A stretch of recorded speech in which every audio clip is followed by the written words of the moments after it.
nous allons attaquer un problème qui a été suggéré par plusieurs fidèles, et c'est la polygamie. Pourquoi nous ne pouvons pas avoir plusieurs femmes? Avant de répondre, nous allons faire un peu d'histoire.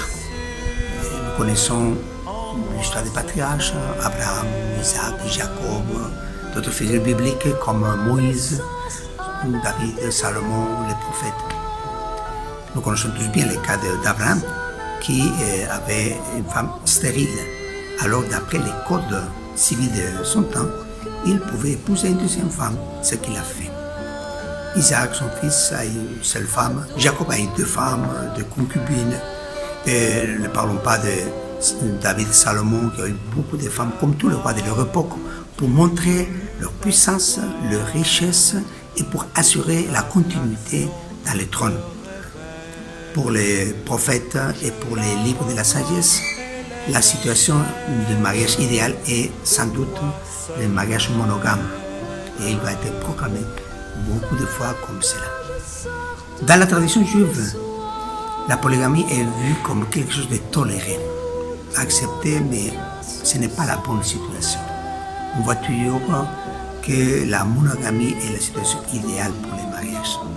En sorte que petit à petit, la polygamie va disparaître de la société juive. Et au temps de Jésus, par exemple, la polygamie était plutôt rare. Et quand on vient questionner à Jésus sur le mariage, on va lui poser la question du divorce, non de la polygamie. La réponse de Jésus va être très forte et il va appeler aux racines profondes du mariage.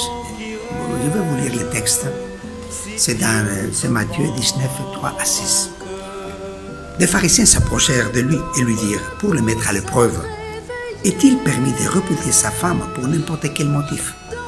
Il répondit, « N'avez-vous pas lu que le Créateur dès l'origine les fit hommes et femmes, et qu'il a dit, ainsi donc, l'homme quittera son père et sa mère pour s'attacher à sa femme, et les deux ne feront qu'une seule chair. Ainsi, ils ne sont plus 2, mais une seule chair. Eh bien, ce que Dieu a uni, l'homme ne doit pas le séparer. » La phrase « les deux ne feront qu'une seule chair » est tellement forte qu'elle résout en même temps le problème du divorce et de la polygamie. Jésus fait référence à l'origine, c'est-à-dire à la vraie nature de l'homme qui petit à petit se dévoile et demande un vrai mariage authentique qui demande la fidélité, qui demande d'être jusqu'à la mort avec une seule personne. Cela nous mène à expliquer que Dieu a manifesté son message progressivement. Certaines règles permises par Dieu à l'époque, avec l'évolution de la compréhension de la révélation de Dieu, vont disparaître.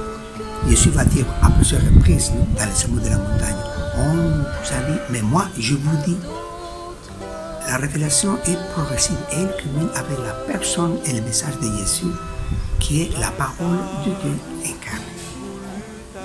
Jésus, avec sa vie et son message, constitueront la totalité de la manifestation du message et de la révélation de Dieu. De là que beaucoup de préceptes de l'ancienne loi n'ont plus de valeur aujourd'hui. Pensez à toutes les restrictions alimentaires des Juifs. Elles ne nous concernent pas. Ce sont des règles dépassées. À la lumière de cet enseignement, les chrétiens, logiquement, nous avons opté par le mariage monogame et le mariage jusqu'à la mort. Saint Paul même, dans l'Épître aux Éphésiens, va prendre les mêmes phrases de Jésus pour nous dire que le mariage, c'est une image de l'amour entre Jésus et son Église. Aujourd'hui, la polygamie est en train de reculer un peu partout, même dans la société traditionnelle dans laquelle on a pratiqué la polygamie, comme la société musulmane. Les raisons sont multiples.